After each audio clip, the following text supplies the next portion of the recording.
Magandang gabi mga ka-STBase. Meron po ako dito inayos na wireless microphone. Ang tatak is Trident X2 Black. Yan. So sabi nila hindi nila magamit kasi walang receiver. Okay. So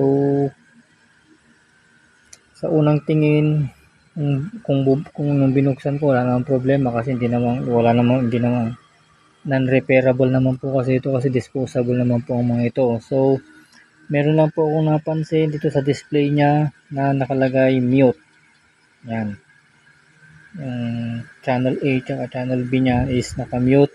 So ibig sabihin niyan meron po silang napindot na hindi nararapat. So ang ginawa po natin is ni-reset lang po natin siya gamit itong kanyang microphone.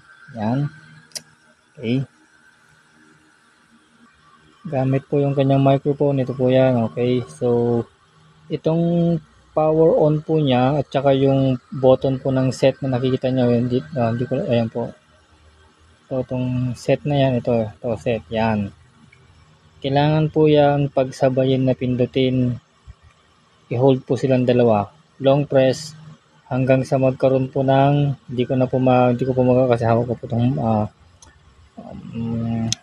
cellphone ko. So kapag na long press po yung dalawa, yung power on tsaka yung set na button na yan po, may magdi-display po ito na tatlong guhit hanggang sa bago pala yan is kailangan po munang i-off itong power nya.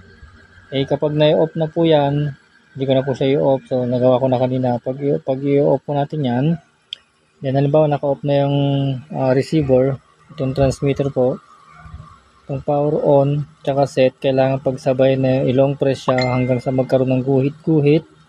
At the same time, babalik na po siya sa normal at mawawala na po yan mute. For example, na pindot na po natin, sundan nyo na lang po yung sinasabi ko. For example, na pindot na natin, so i-on na po natin yung mic. Okay, letter B. Nawala po yung kanyang mute. Okay. Kung ito turn off po natin tong microphone, pabalik po yung mute. Yan. Ibig sabihin yan na active na po itong microphone. So, ito turn on natin. Tingnan nyo, mawawala yung mute dyan. Okay. Nawala po yung mute. So, gumagana na po siya. Testing po natin. Testing, mic testing. Testing, mic testing. Okay na po yan. Gumagana na po. So,